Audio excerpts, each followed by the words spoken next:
Yeah, I don't get the Western fascination trying to protect a system that is not working. Yeah. It's very different. The prices have skyrocketed. So to get the same house that we grew up with, why do you want to go to Australia? No, don't go there. Don't go there. Like I'm serious because they see a high Yeah. salary, but they're not considering the taxes. They're not considering the cost of living. You're going to live a better quality of life most of the time here in Malaysia. When I was working in my mid-20s in Sydney, I wasn't really getting anywhere. I mean, just to live a decent life. I mean, I had my own apartment. Wasn't saving much, and then as soon as I moved to Malaysia, 2022, my net worth has exploded. On this week's episode of the Cost of Living Abroad podcast, I sat down with Jack Alderton, a young Aussie who left Sydney for Kuala Lumpur.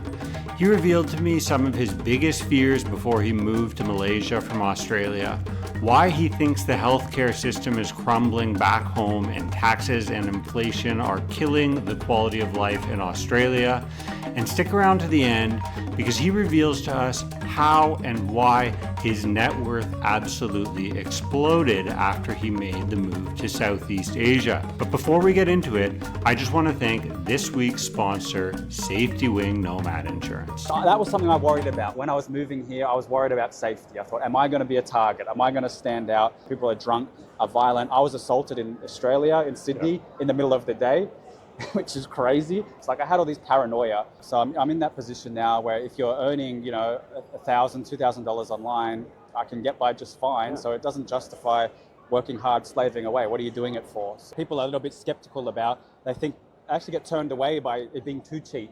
They go, I don't want just cheap stuff. No. You can get all the nice, fancy restaurants here. You want luxury, you can get luxury. So you can get the best of both worlds. And I like to call Malaysia affordable luxury. I think Kuala Lumpur is one of the best rental markets in the world in terms of what you get for the price you get. If you're a Westerner and you can speak native English accent, you might be in demand in these Asian countries. They want you for that. Any remote job, and it will cover you here in Southeast Asia for sure. Absolutely. So that's another way to do it is to move your work and income online first, then move yourself over here. A good picture, and maybe some people get this idea that it's paradise all the time, and it's not.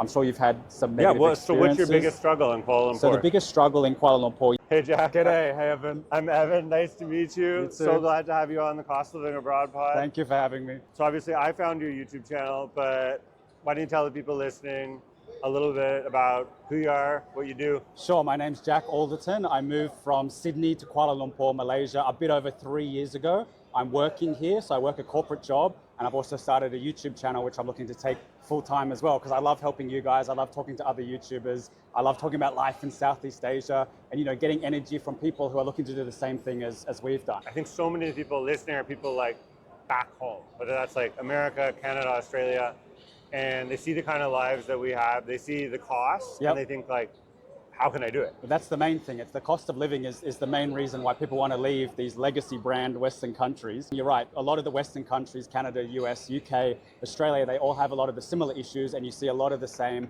mindsets coming up with the people there. They just don't know how to do it. Spoiler, but anyone who's watched my videos knows, like, I was probably spending $5,000 a month. In Vietnam, I spend anywhere from $800 to $1,200 a month. Yeah, sounds about right. Yeah, without even trying. My cost of living is 25% of what it was at home. Let's jump into some of that basics. Let's talk about breakfast, lunch, and dinner, what the daily budget for that is, and then the monthly. I'll give you a little background on that. So I studied finance and accounting in Australia. I was in corporate. I was doing spreadsheets, and I love tracking everything. Yeah. So there was an app back in Australia called Pocketbook. I tracked every expense. I didn't have that in Malaysia. So when I moved, I started recording every single transaction I've made. So I have 3.5 years of data line by line, so thousands of items. I have a spreadsheet, I have it by month, I have it by topic. So I can pull out the facts, I can pull out the receipts. I've got everything on every topic you want. Okay. So in terms of food and breakfast, lunch and dinner, so I actually get a Grab allowance from my workplace, which is an awesome benefit. Yeah. And I'll be transparent about that. So that's a good benefit of working here if you work for a good international company. So we use Grab all the time. So one interesting thing about food and groceries here in Malaysia is I haven't been to a supermarket in over a year because I get it delivered to my doorstep every single day. So I come home from work, I've already ordered it, it shows up at my door. So super convenient, and the allowance is 50 ringgit a day.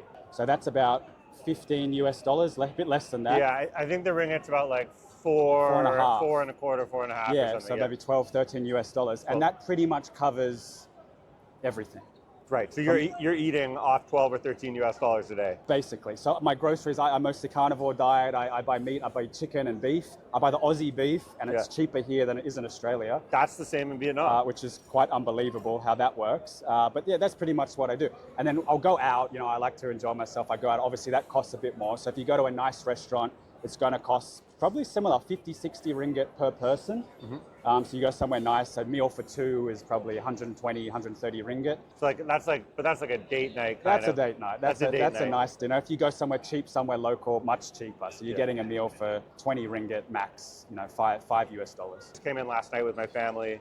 There's 5 of us, 3 adults, 2 kids. We spent 100 ringgit for like a big dinner. Like, we're on a holiday, right? Like we're going awesome. out, we're having fun. Yeah. We went to some restaurant in Chinatown and ordered, fantastic, I don't know, 8 or 10 dishes.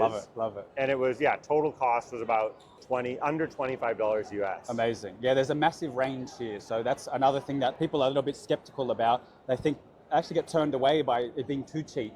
They go, I don't want just cheap stuff. No. You can get all the nice, fancy restaurants here. You want luxury, you can get luxury, but you can also get, the locals don't eat that. You can get all the local, authentic food. So you can get the best of both worlds. And I like to call Malaysia affordable luxury.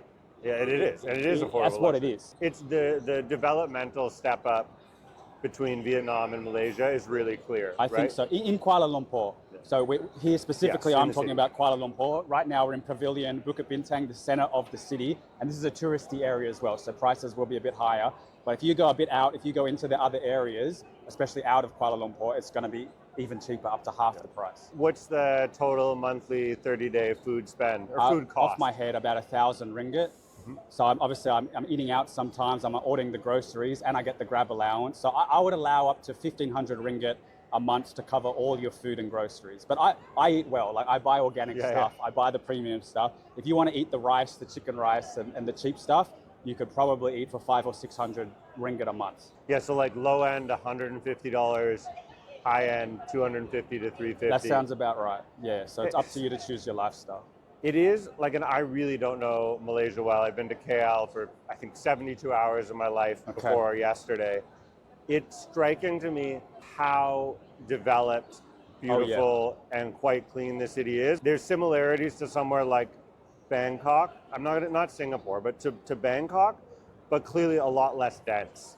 Bangkok has that real, big energy, people everywhere. It's different. It's a different vibe. It's a different vibe. Yeah, you will find a lot of quiet areas in Kuala Lumpur. There's a lot of green, there's a lot of beautiful park. Yeah. After this, if you get time, you should go for a walk to TRX. So that's the new latest development. It's by an Australian company, actually. So I work in that office building. That is like Singapore. That is a brand new mall. It's fantastic. It has the green spaces, Singapore vibes. Yeah. But I like Malaysia compared to Singapore because, again, you get the best of both worlds. You can get all the authentic, cheap stuff, and you can also get the premium high end.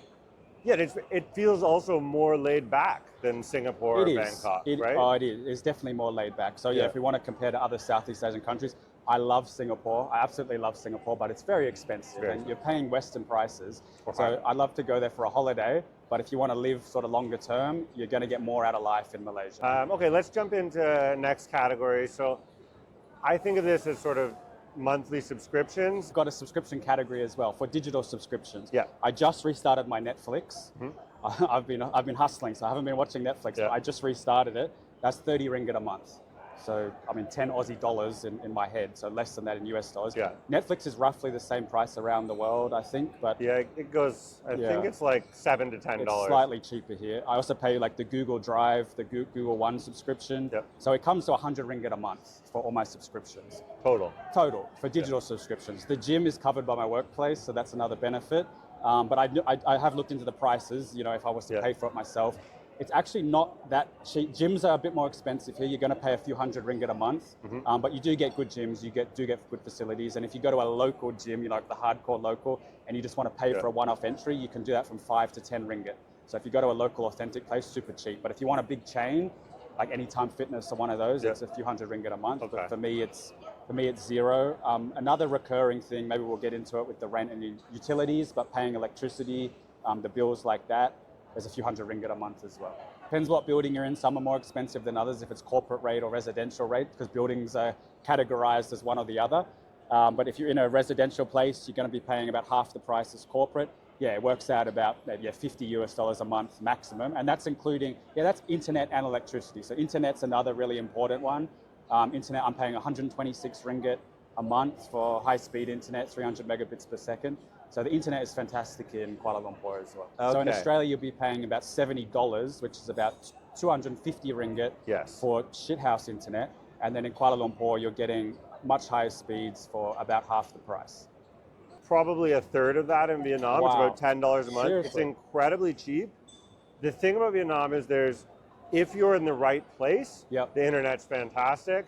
But if you're in the wrong place, it doesn't matter which provider you have, there's no service, right? Like we'll call it spotty. We'll say the coverage is spotty. Compared to back home, it's not a monopoly because it's 3 companies, but they price fix. And it's $100. Minimum $100. Next one on the list is nightlife. I'm not a big nightlife guy, to be honest. I'm not a party guy. I'm into fitness. I'm into early mornings. But the nightlife here is good. So I will go out for a dinner. I will go out for a date. I will go out at night. There's a lot happening if you come into the city. There's got the clubs. People think as Malaysia is more conservative, especially compared to like Bangkok or Thailand.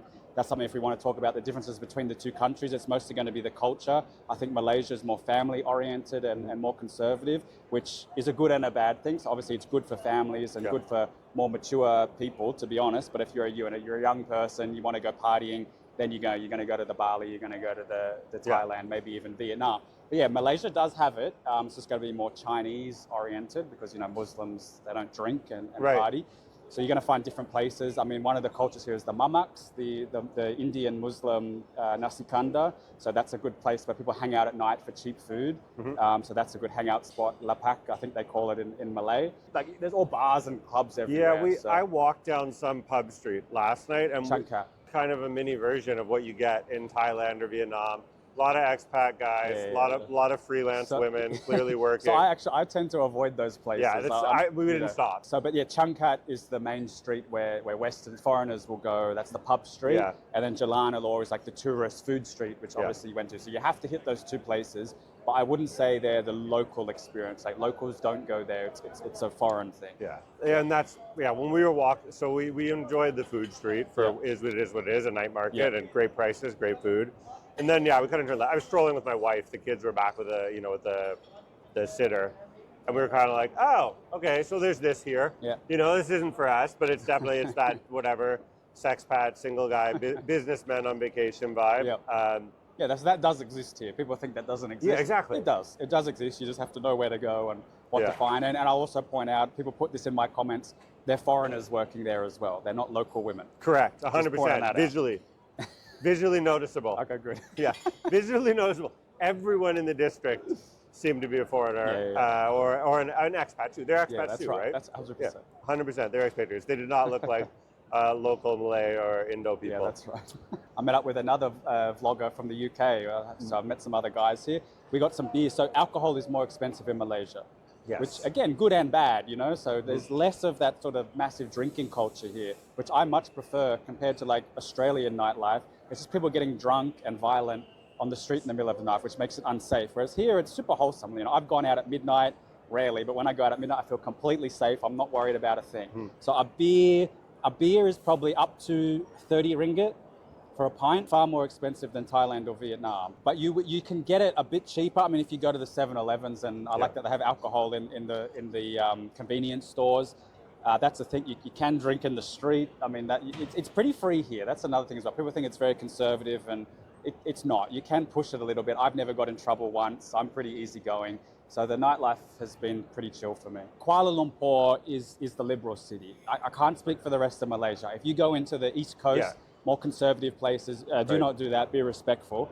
But realistically, in Kuala Lumpur, it's a modern city. You got a mix of people. You're not going to have an issue. Nice. Okay, so let's segue next into something a little bit different, which is maybe it's provided by your workplace, but medical, dental, health insurance. My favorite topic. Yeah. It's really important. Oh, you literally have a video about this. You're not even joking. I've done videos about it. I've done a full health checkup in Malaysia. I did a video, one that popped off for me was healthcare in Malaysia versus Australia. Let's link it right here. Let's link it. And I just shit on Australia because I'm sick of these Western countries going on about how we have free healthcare. Yes. It's bullshit, guys. I'm really passionate about this. I mean, Canada's probably the same. It is. So universal healthcare. Guys, you're paying for it. Australians are paying high taxes for this shitty healthcare. Yes. You've got a 2% levy for Medicare, and you have to wait to see a doctor. I mean, the public system, okay, it's fine. You can go to a GP, you can see a doctor, right? But then they'll send you to the pharmacies. You've got to go to the chemist, you wait in line with your script, then you have to pay extra for that. It takes a long time. There's always lines, just to see a GP, get basic prescription. Yep. You come here, boom, you don't have to wait. You see a GP straight away. I have health insurance provided by my work, which I'm grateful for, but even without that, it'll only be a few hundred ringgit a month. Yep. And the amazing thing about it covers everything. I haven't had to pay a cent out of pocket. In Australia, you can pay for private health insurance, hundreds of dollars a month, and every time you go to use it, you'll be paying hundreds of dollars. Yeah, the premiums are going to bounce up. It's a too, joke. Right? So you're paying the premiums, and you're paying, unless the doctor bulk bills, that's what they call it in Australia, you're paying above the charge. So if you want to see a specialist doctor through your private health insurance, it's going to take you months to get an appointment. It's unbelievable. Yeah, so that Vietnam, I think, the healthcare isn't at the level of like Thailand or Mexico, where people, I mean, especially like my audience, a lot of older, sometimes retired people. Come like to Malaysia. Digital nomad types. Yeah, you should check out Malaysia. I mean, that's why we're talking about it. They have that experience where for a more affordable cost, they can pay out of pocket for a better experience or a better 100%. service. Yeah, so you can either, if you're living here long term, you can get the insurance, which covers everything. So I blew my mind. So when I hurt my shoulder and my knee, I went to the specialist, didn't need an appointment, just rocked up, saw the specialist. He sent me for an MRI. I went downstairs, got the MRI, and then I came back and I saw the specialist again in a few hours. In Australia, that process would take weeks at the very best, and it would cost hundreds or if not $1,000. Whereas here, it was free, like it was covered by the insurance. Yeah. And I saw it in a few, it was mind-blowing to me. I had knee surgery at a French-operated hospital in Vietnam, which is a holdover from colonial areas. But there's those Franco-Viet hospitals, they call them, and then there's also Vinmec, which is owned by the richest man in Vietnam, the VinFast car guy, right? They both have incredible top-tier service, English-speaking. Yeah. Any international healthcare coverage, like for example, if you use what I used to use as a traveler, Safety Wing. I use Safety Wing's Essential Plan every time I travel around Southeast Asia to film this show. And not just for medical stuff. You also get up to $500 per luggage item lost, $3,000 if your checked luggage disappears, $5,000 for trip interruptions. I mean, this stuff can come in super handy if my camera equipment or recording gear goes missing, or if I get stuck and have to reschedule an episode. If it sounds good to you, use this QR code over my shoulder to sign up now, or check the link pinned in the comments and at the top of the descriptions for this episode. Now let's get back to Jack and find out how his net worth exploded in Southeast Asia. But any of that stuff is going to cover you, and you're going to get like top hole stuff, right? And like you say, I mean, I've had an experience, I twice blew out my knee rock climbing. Second time I had to have surgery. Appointment on Monday, you get your MRI, right? The day. You go in, you get the MRI the same day. You know, follow-up appointment later that afternoon, the next day with the knee specialist, who's, you know, considered the best knee specialist in Vietnam. He looks at it as like, here's the options, you know, you want surgery? I'm having my surgery with, I think for me it was within a week or 8 days. And like under the knife, 8 days later, you know, incredible service. The whole thing, at the time I was still covered by work. My insurance paid $600 US. I paid $600 US. Okay. And that was actually one of the reasons why I dropped my health insurance. So I was like, oh, if it's not just going to pay for the $1,200, I'm not paying my premium anymore. That's right. I mean, that's what I was going to say. Even if you don't have the insurance, I mean, it's affordable to just pay for it. Whereas in a Western country, it wouldn't be. You might be on the hook for a while. Mine was like $100 a month premium that I'd had. My work had covered it for X amount of time, but you could also just opt out. And I was like, oh, forget that. Like, because realistically, it was a fantastic arthroscopic knee surgery. As a 40-year-old, what am I going to have that's going to cost more than that? Like nothing. Yeah, that's like, right. That's the biggest sort of Yeah, scenario. so as a young guy, I'm probably going to drop it if I leave work. I don't need it. Let's wait for it. Yeah. Sorry, what were you saying about the health insurance? The health insurance, yeah. So even if you're just without insurance, just paying for it, you can do it. And I mean, my dad's 60, so he's retired 60, and he saw me get a full health checkup here in Malaysia. And I mean, just paying for that, it was 700 ringgit to get all the tests, everything done. I do that once a year. It was covered by work, but I mean, that's the price, 700 ringgit. Yeah. So if you're in Australia, to get something like that would cost $700 minimum, probably double that. And for many of you, it will actually be cheaper for you to fly to Southeast Asia, get all your medical tests done here, have a holiday, and fly home for less than the price of getting the medical done at home. So why not? Absolutely. I had a full, complete medical, plus a bunch of additional blood work. Because I have like a thyroid condition, like genetic, had it for whatever, 20 years. So I think it was like an additional 3 or 4 tests that I got done just to check all my blood levels. Yep. It was $200. And it's like top whole service, English-speaking doctor, foreign educated. So it's like 100 for the original annual checkup, an additional 100 for the blood test. And the doctor was like, "You're paying out of pocket? Oh, we'll sort this out so your bill's smaller, man." And I'm thinking like, well, that's lovely. That's very kind, but like the patient. I can afford it right, too. That's right. And I have a members only video where I walk like vlog style. Okay. I walk into a pharmacy in Vietnam. In Vietnam, the pharmacist can write scripts. Okay. And it comes from basically like certain rural areas are underserved by doctors. So the pharmacist is educated and is allowed to just like you don't need a doctor's note for the pharmacist. You just walk in, tell them your problem, tell them what you're looking for, and they can provide you. As long as it's not like a narcotic, basically. As long as it's not a narcotic, non-condoning druggies looking for a fix, but like, as long as it's not a narcotic, they can provide whatever you need. Yep. And I've walked in and we've like, just standing there with the pharmacist, go through the entire list of like the 20 most common prescription drugs in the world, whether it's like arthritis, thyroid, liver stuff, kidney stuff, like Viagra. And we literally just go like drug by drug through all the costs. And it's like, a literal fraction. They're like 5 to 10 or 20% of the cost that would be at home. Much cheaper. Yeah, that's another point. If you you just walk in. And you just walk in. Literally just walk in. I've never really been to a pharmacy here because when you go to a GP, they also give you the dispensing at the GP. So you just go to the doctor, they say, "I'll write you up the thing," and then you just go to the counter and get your medication and go home. So it saves you a lot of time. In Australia, you have to go to a separate pharmacy and all these different things. So that's super convenient. And then people would say maybe they over-prescribe, so maybe they give you more than you need. But, use your brain, just, you don't have to take it. Well, and I mean, come on, America's famous for over-prescribing drugs, right? I mean, There's lawsuits. That's right. Yeah, I mean, I really think that, and that is a thing that people come at you in the comments, right? Oh, you got a lot of comments. Don't attack Canada's healthcare. Don't do that. Our healthcare is our prized possession. But it's like, honestly, you're not getting good service, and you're paying for it. Yeah, 100. I don't get the Western fascination trying to protect a system that is not working. Yeah, it's at least it's certainly no longer the best of the best. It's not. It might work okay, but it's not. It works for some people some of the time, but I mean, you're forced to pay for it, and you're not getting the benefits, especially if you're a young person. You're paying for the older people to rot the system. And I mean, in Australia, we have the NDIS, the disability scheme, which is a big controversial issue. The Australian elections today, I'm just going to talk about this. Canada's had an election. Canada's had an election as well. So what are you guys doing? Why are you voting for the same problems that cause what you have? So in Australia, we have the NDIS, which is a disability scheme, which obviously has a very important purpose, but it's set up wrong. It's just being rorted by these providers that are claiming all this money. It's bankrupting the country. Yeah. People are putting this medical care for people who don't really need it. It's all a scam. Fantastic. But I mean, you've got an aging population. You've got young people now who are working to support these older people who are the ones with all the wealth. They're sitting on the housing. The boomers have all the houses. I think it's the same 100%, thing. It's the exact same. I know Toronto, Vancouver are very expensive. Who owns those houses?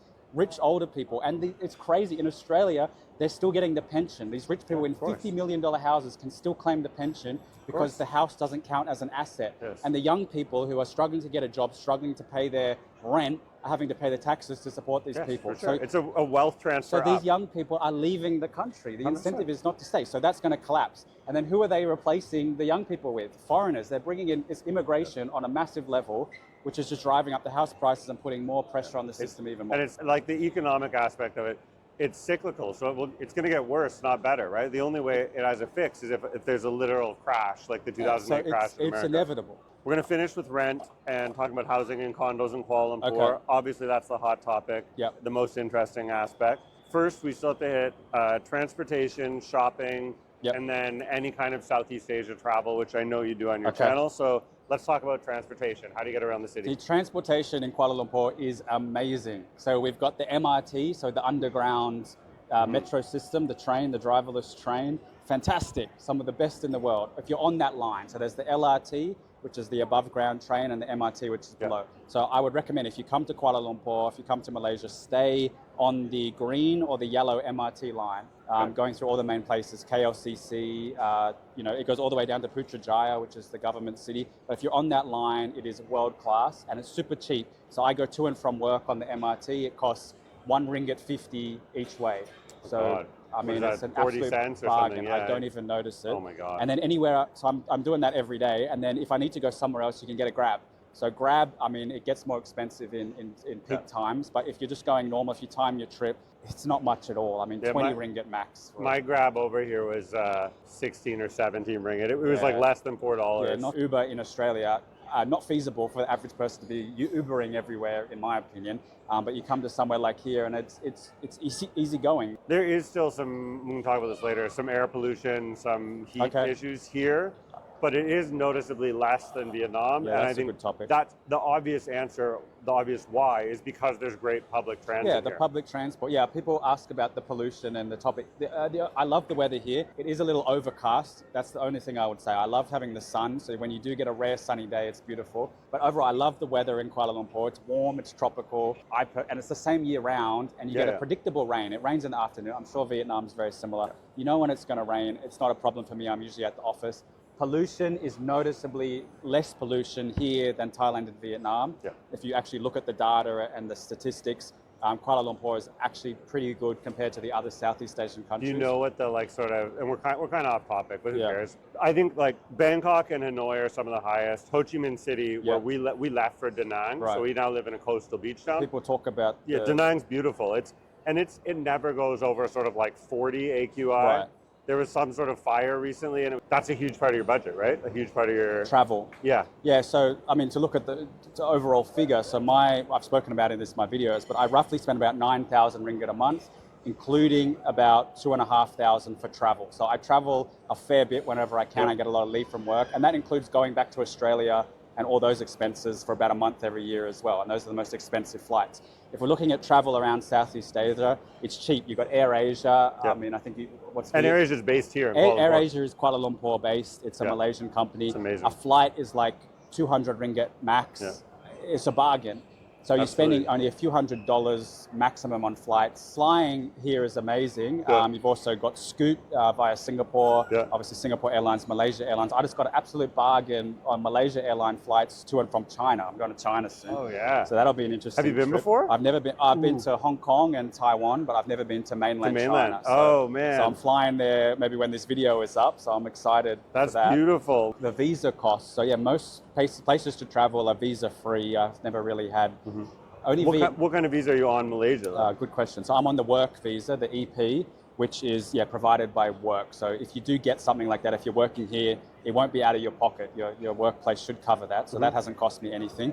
Otherwise, the other visas you're looking at is the tourist visa here, which is for Westerners is free and no documents. It's just on arrival. So that's one of the benefits of Malaysia. You get 3 months off the go. No worries at all. There is a digital nomad, the didnt visa, which people go through and apply, and I think that does cost a little bit, but the general recommendation is don't bother with that unless you're going to stay for a long term and you really need the documentation for some reason. The other big one is the MM2H visa, which is like the retirement. The buy a house visa, right? Yeah, so the buy a house visa. So this is, they've upped the requirements. It's going to cost a lot. It's not cheap at all. So you have to invest in a home. You have to buy a property worth at least 1 million ringgit. And you're going to have a deposit of 150,000 US dollars as well. So this on is top of that. On top of that. Unbeknownst to most people, and do I get flack for it in the comments, because Vietnam has no actual retirement visa. Yep. People think you can't retire there. There's 100,000 expats living in Vietnam full time, and the investor visa options are actually a lot cheaper than that. Okay. And the crazy thing about the Vietnam one, which is sort of, you should have to call me to get this information. Seriously. You can spend it. Right. Okay. So you bring in 100,000 or 120,000 to open your business. That's money that literally goes into the rent and the operation cost of your business. I understand. Which is like nothing, That's right? right. Like compared to, you try to open a restaurant in Sydney, you're going to have to spend $100,000 to renovate the bathroom the way they want it to look. That's right. Which is the same thing that happens in Toronto. You're going to spend $50,000 on fees, regulations, and paperwork that's right. before you pay your first month rent.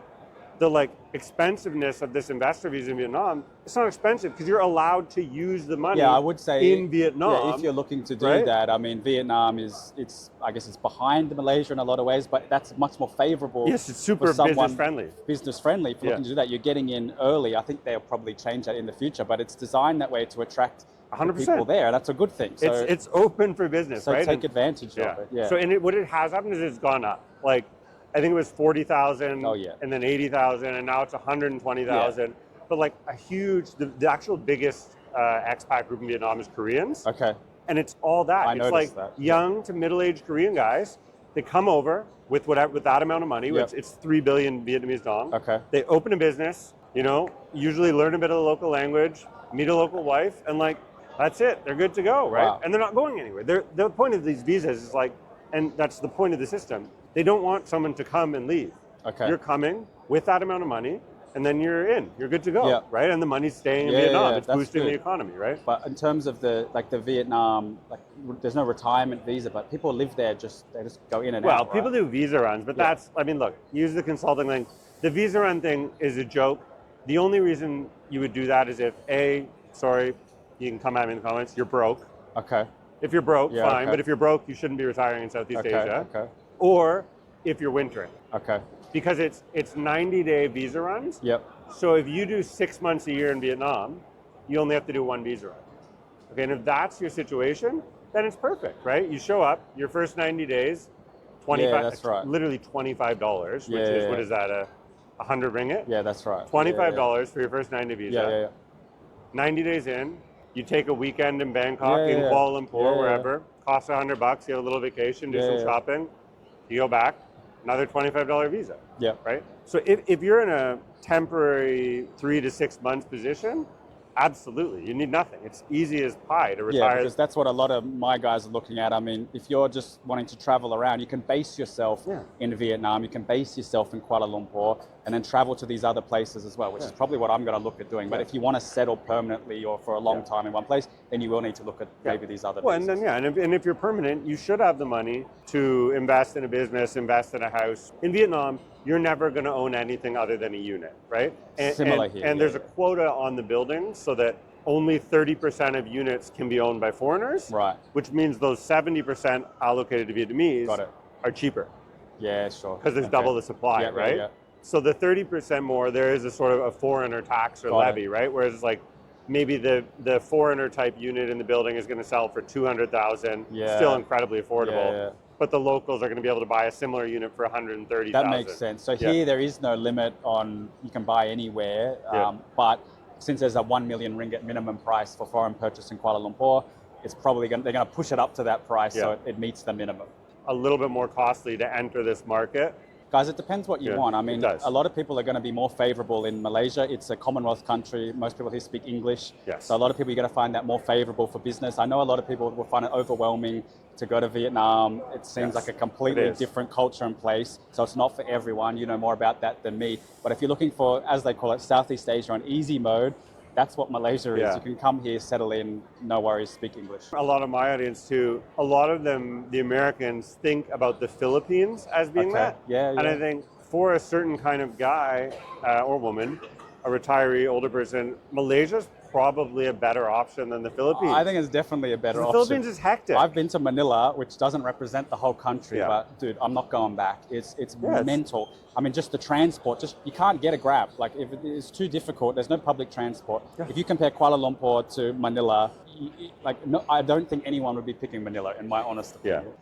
Philippines is a beautiful place otherwise. I mean, I'd go for the beaches and the islands, and the people are lovely. Yes, absolutely. People are absolutely lovely, but yeah, Manila, yeah.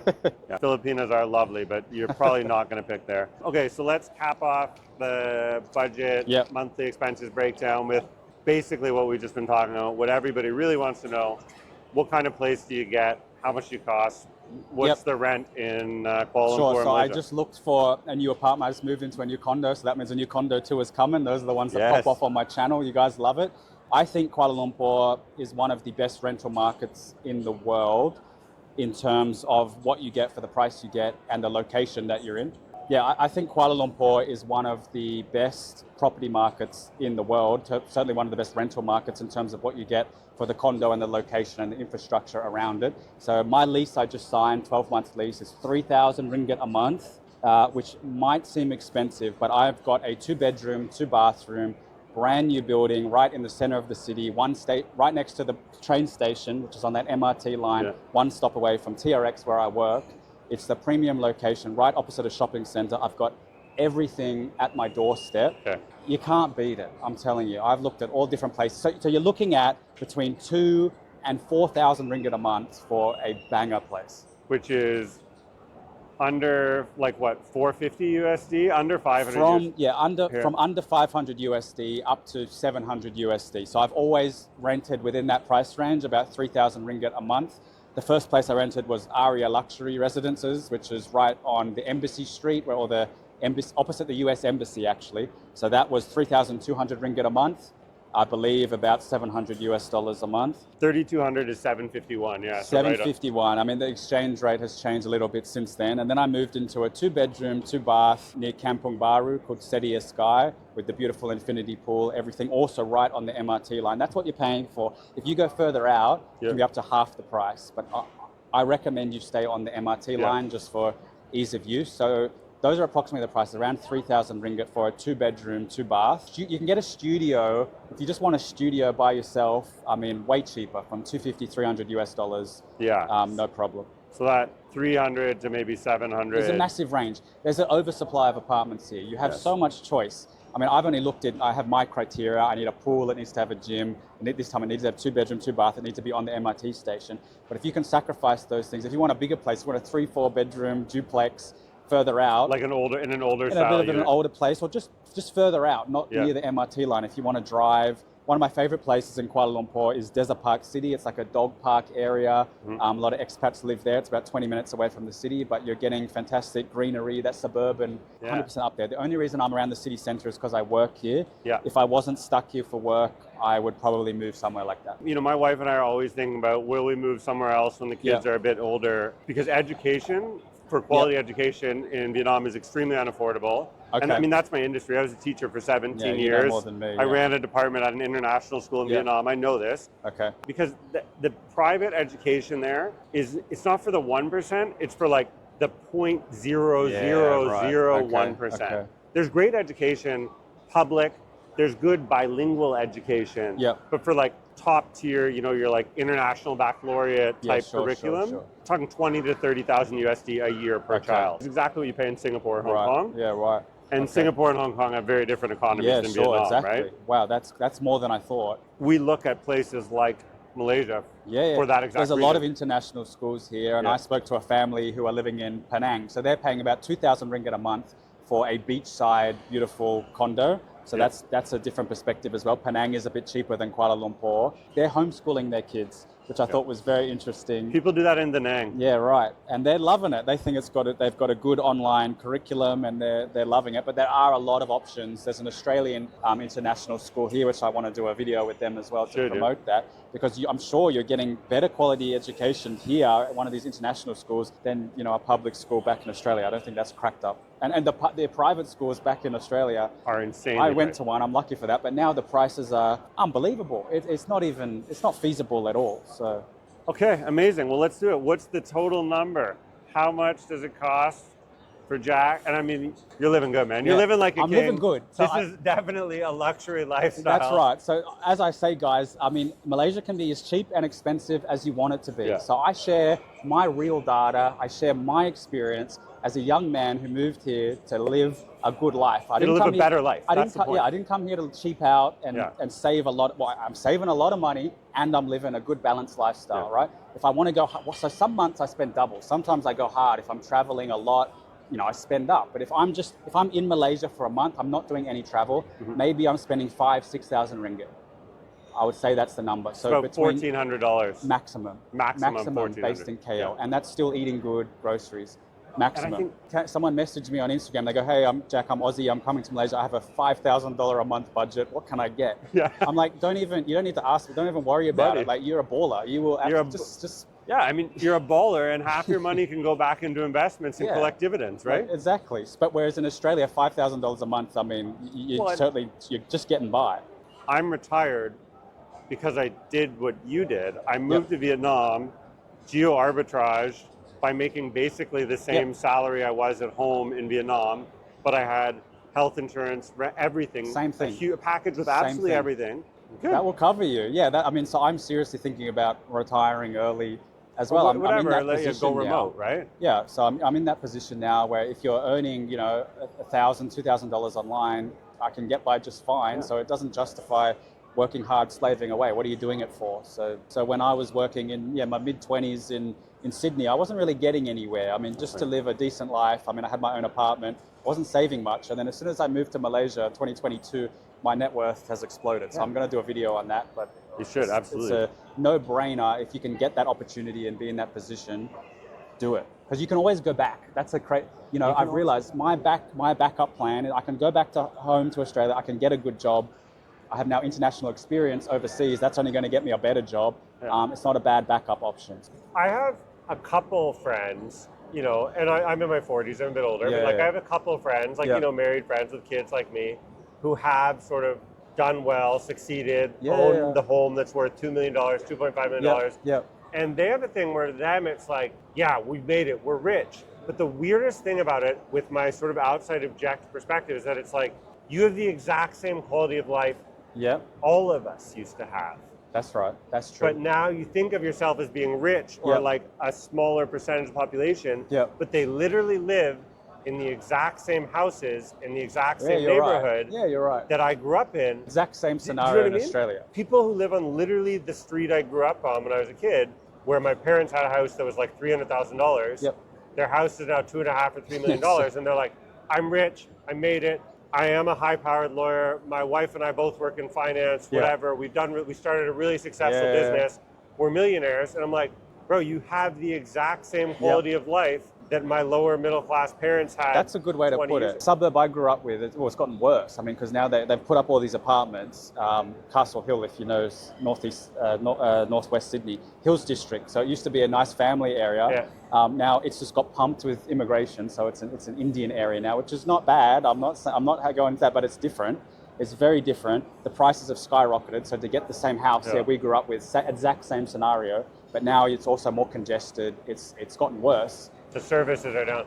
So I don't know much. I haven't been back in quite a while now about immigration and housing in Canada, but I do know that the immigrants who came to Canada before in the 70s, 80s, 90s, it's a different demographic. They came to a place that was probably one of the best places in the world to live, legitimately then, and had real incredible opportunities. And I think most of the immigration coming to Canada now, it is mostly from India. I think their opportunities are shit. I think they're getting a bad deal. I agree. No, that's what I'm saying. Like they're getting to Canada, and it's not a good deal for them. No, that's what I tell people. So people find this shocking. I tell Malaysians, why do you want to go to Australia? No, don't go there. Don't go there. Like I'm serious, because they see a high salary, but they're not considering the taxes. They're not considering the cost of living. Tough. You're going to live a better quality of life most of the time here in Malaysia. A lot of people talk about Vietnam as being one of the most safest places in the world for solo travelers, female travelers. Sure. With the exception of traffic, I think that's 100% true. The traffic is chaos. But there's almost the level of crime and violence is so low. It's like, I think it's 1 in 100,000 is the murder rate, which is like very low. Tiny. Yeah. What's it like in Malaysia? Do you feel safe here? Do you think the level of safety in Kuala Lumpur is good, medium? I think it's extremely safe. I mean, again, I can only speak from my personal experience. And when I interview people, I like speaking to women to get their perspective, because I do think women have a different experience.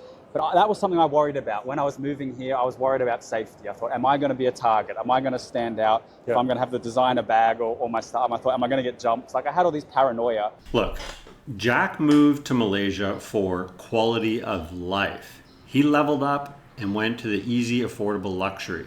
But whether you're scouting location ships, setting up your new life, you need a plan if something goes wrong while you're in Southeast Asia and living abroad. Safety Wings Nomad Insurance covers you in over 180 countries. We're talking about hospital stays, travel delays, meds, evacuations, even repatriation to your home country. It's all there in the fine print, and it starts at just $56 every 4 weeks. If you're heading abroad anytime soon or making the leap to Southeast Asia, use the link below pinned in the comments or at the top of the description, or just click and capture this QR code over my shoulder. Of course. The opposite was true. I mean, maybe people are intimidated by me, I don't know, but I've had zero problem with safety. I've gone out late at night, absolutely no problem. I mean, people said the police here were dodgy and would try to, nothing. I haven't been spoken to by a police officer once. So in 3.5 years, absolutely safe. Nothing has happened to me. I mean, alcohol, yeah, at night is less of a problem. I think that's a big thing in the West. If you go out, you go into the nightlife places where people are drunk, are violent. I was assaulted in Australia, in Sydney, in the middle of the day, which is crazy. Whereas nothing like that has happened here. There's far less drugs as well. Yeah. So in my experience, I can't speak on behalf of everyone. I will say one good thing now, here they have on the trains, they have a women's only section, which the women love it because they feel like they have their own section surrounded by other women, they feel safer. Yeah. So I think that's great, but it's a safe place. I don't know what else to say. A lot of the stereotypes or things that people in the West have about coming to Southeast Asia at this rate, A lot they're of just it's wrong. not true. Yeah, they're just not true. The traffic is another one. I would say the driving here, it's definitely less safe. Yeah. It is. That's just by nature of it being more free and the way people speed. And another one is the drunk driving is covered up. That's one thing. That's a bit of a conspiracy, but a lot of people do it. So here you can't have any alcohol, zero. But so many people drive, I mean, after having a drink. Right. So when they have an accident or something happens, they pay off the police and therefore it's not reported in the statistics. So that's the only thing I would comment that is a little bit under the cover, but having said that, I've had no problem with that. I don't do that, not an everyday issue. No, that's a good one though. What about language barriers? So my experience coming in from first on the Great Express train from the airport and then hopping into a Grab car at KL Central to the hotel we're staying at in Bukit Bintang. The driver, I was sitting in the front seat with the driver, his family was in the back. Yeah, okay, nice. We were chatting and he was cracking jokes Nice. in English and being funny the whole time. Awesome, And awesome. I absolutely love Vietnam. My biggest struggle in Vietnam has been and continues to be learning the language. So I'm terrible at languages. I've tried learning a few a little bit. Hopeless. I can't do it. I mean, Man, so I was a language teacher and people, especially when don't actually watch the video, crap on me being like, you should have learned Viet after 6 years, you're terrible. Man, I'm fluent in like English, Spanish, French. Wow. I know a bit of German. I picked up some Mandarin when I was in Chinese. I was literally a language teacher my whole life. I'm terrible at Viet. I'm still like, just like basic functionality. Yeah, you tried more than me. I'm terrible at all languages. So that's a really important topic for me because if I went to a country where I couldn't speak the language or I had to learn, I would be struggling. But I'm telling you, as someone who cannot speak another language, that Malaysia I have zero problem or next to zero problem. I mean, in the city, in 99% of places you go, people speak English at least enough to understand. So that's why they say Malaysia is Southeast Asia on easy mode. You can come here, you can speak to everyone. There's no language barrier, not a problem. And look, the pros, the things that are so great about Vietnam and the quality of life and cost of living there far outweigh anything else. But, one of the reasons when I am consulting with people or helping people relocate to Vietnam, that's what you need help with. It's hard. Doing all the paperwork in a different language. That's right. Finding a place to live with a landlord in a different language. Or hiring staff or employees and people in a different language.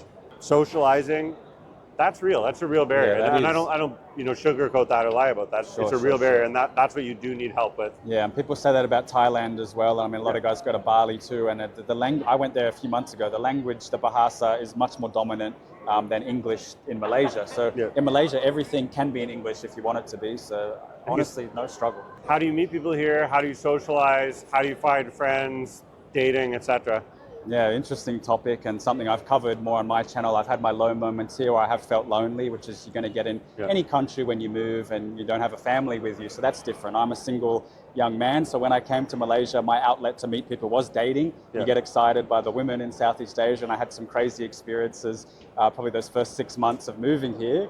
I was the hot target and had some good times. But then after that, I wanted to settle down and I got into a serious long-term relationship, which has just ended. So now I've had to sort of get back out there and reassess my life and the people I meet. So working here was a big benefit because I work for an international company. So I've met people from like 100 different countries under the same roof, which is phenomenal. I'm actually the only person probably in the entire company that can only speak one language. So I'm the loser, but they use me for videos and presenting because they want the native English accent. So that's something, if you're a Westerner and you can speak native English accent, you might be in demand in these Asian countries. They want you for that. But it has opened my eyes to a lot of different cultures. A lot of them are from Africa, from other Asian countries, from Europe, a lot of Russians and Ukrainians as well. The head office for our company is in Cyprus, so I've gone to some trips there. So I've met... up to you. If you want to talk about what you do for work and your so actual work. I'm a content producer for a Forex broker. So it's been an excellent job. It's got me into making the videos, presenting on camera, writing scripts. But what they really valued is that, I'm a native Australian speaker, so that got me in there, and now I've become quite well known within that company and online as well because they use me for the videos. So that's been great. I think that'll come to an end soon, and I'll have to go on my next journey where I, have to socialize again by myself. So I've met some other creators here. So my best friend at the moment is Give him a shout out. What's that? Daryl Solis. So he's in my videos. We might link his description below. He's a British guy living in Malaysia. Yeah. He left Scotland, wanted to find a better life. He tried going to Australia, had the same struggles, and then decided to come back to KL. He's visited Thailand, he's visited Vietnam, but he loves Malaysia the best, so he's settled here. So we live a good life here, and it's been great to meet like-minded people. So I think first step is find people in the same situation as you. Don't have to be from the same country as you, but I think we could relate a lot as well just by being creators and living that lifestyle. So that's one thing you want to do. If you want to connect with other expats, go to the expat areas, go to Changkat, go to the Bar Street. You'll find other white people. You just start talking to them. Watch the and same you're speaking sports. English. So you're speaking English, so it's not. What a about problem. dating? Did you use the online dating apps? Because in so Vietnam, you're married, but the only way to find, I think. Yep. You can talk to people, but the majority of Vietnamese women aren't really interested in dating foreigners, and good for them, they don't have to be. Yep. So the way to meet a local woman is to go on an English dating platform, right? Like Vietnam Cupid or Bumble or whatever, something like that. Because that's where the women who are interested in foreigners are going to be actively on sites like that, right? Exactly, that's true. So I was an expert in the dating apps back in the day. I'm trying to get it going again. But Tinder and Bumble are the way to go. They're the most popular ones. There's also Coffee Meets Bagel and a few other more serious sites like that. You will find a lot of women on there. Probably Bumble is the best one. I'd recommend Bumble. Yeah. And not necessarily for a relationship and not for short term either. Just to meet friends. Yeah. Go on there, meet with the local women. So a big thing here, I try and avoid religion and politics, but it's an important factor. So in Malaysia, majority Muslim. So if you're looking as a foreigner, not Muslim, if you're looking for a serious relationship, you're not going to be dating the Muslim women. So 60% of the pool is out of there. Right? And a good way to look at it, if they're wearing a hijab, respect that. Yes. You're just not going to, just don't mess with that. But the other pool, the other 40% are going to be quite open to dating foreigners, and you're going to be open. But you could meet any of them. I've had some great conversations with Muslim women. Fantastic. You learn their culture as long as you're respectful. It's been great to open my eyes, and they learn a lot from you as well. So I've had a lot of wholesome experiences and made a lot of friends through doing that. Well, and I've noticed that, so my first expat experience was Mexico. This tattoo is Mexican, but it's also Catholic. I have a Catholic background. Right. Okay. I've noticed a lot of churches too, in KL Malaysia. Like there's right outside of where I'm staying, there's a big, beautiful cathedral. Yeah, that's right. So I think it's an Islamic nation, but it's also a misnomer, I think, to think that it's just Islamic. Relative to other countries in Southeast Asia, Vietnam, Thailand, Cambodia, Philippines, it's really multicultural. Oh, it's very multicultural. That's super. That's the best thing about Kuala Lumpur specifically is that not everyone, but mostly people get on very well. We celebrate all the different holidays. I love celebrating the Indian Deepavali. They get me to dress up in the Indian stuff at work. I love that. Whereas I wouldn't be able to do that in Australia. No. That would cause a problem. Of course. Whereas here I wear the Chinese outfit, Chinese New Year. Obviously at Hari Raya, the Muslim holiday as well. Everyone gets into it. Everyone celebrates each other culture. I think that's the best thing about it here. So and that's beautiful. That's how it should Why be. wouldn't man. you want that? Yeah, that's what working in Vietnam. Vietnamese holidays, especially if you're in the workplace, everyone puts on the ao dai and the hat and stuff. It's part of the culture. It's not a joke. It's not whatever. No, it's like that's being culturally immersed. Yeah, that's right. For the person who's out there, they're at home, they're thinking, I'm sick of it. I'm done with what I'm doing right now. I need to make the change. I want to get over there to Southeast Asia. I want a better quality of life. What's the one big piece of advice, the first step to get them from where they are now to where you or I are? Don't overthink it. So I think if some people think they need to have a full plan, they need to sort everything out.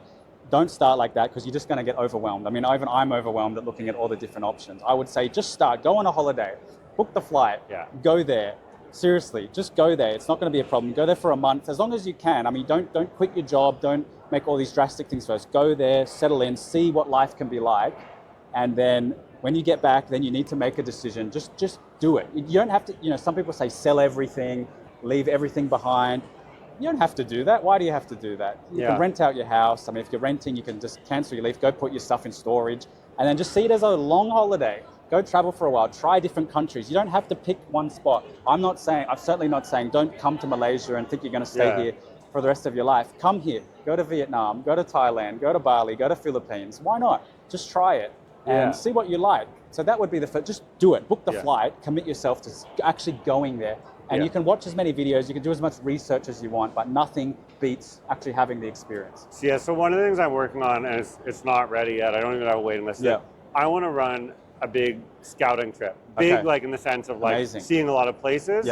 Small in the sense of like I only want to go with maybe like 8 or 10 other guys. But I think that no one really knows, right? Like Malaysia might be the perfect place for you, and Vietnam might be the perfect place for me. But for you watching at home, maybe Bangkok is your spot, or maybe Bali is your spot, right? You've got to get your boots on the ground. You've got to get over here. And if you're not ready to commit, whatever, 60 to 90 days and some money, because yes, you'll have a more affordable cost of living you get here. It doesn't mean free. It doesn't mean you can be broke, right? So if you're not willing to get whatever, $2,500, $5,000 to come over here for a month or two and experience Southeast Asia, then you're not ready to come anyways. I agree. Yeah, right? I completely agree with that. You're not ready to come anyways. Some people go, how can I, if I have a few $1,000s, can I move to these countries? I mean, well, you're not going to last long. I mean, you need some income stream to keep yourself going, or you need a decent nest egg so that you don't have to worry about that, because otherwise you'll be under pressure. I mean, you're not going to actually enjoy the lifestyle here. So if you are broke, I mean, I wouldn't recommend it. So have something set up. Or come over and teach English for a year in Vietnam. We'll do that. Right? Yeah, do that, exactly. where you get like the guy who I've talked about before, Ninja Teacher, runs a great program in Ho Chi Minh City, where you do everything. And you can do this at any age.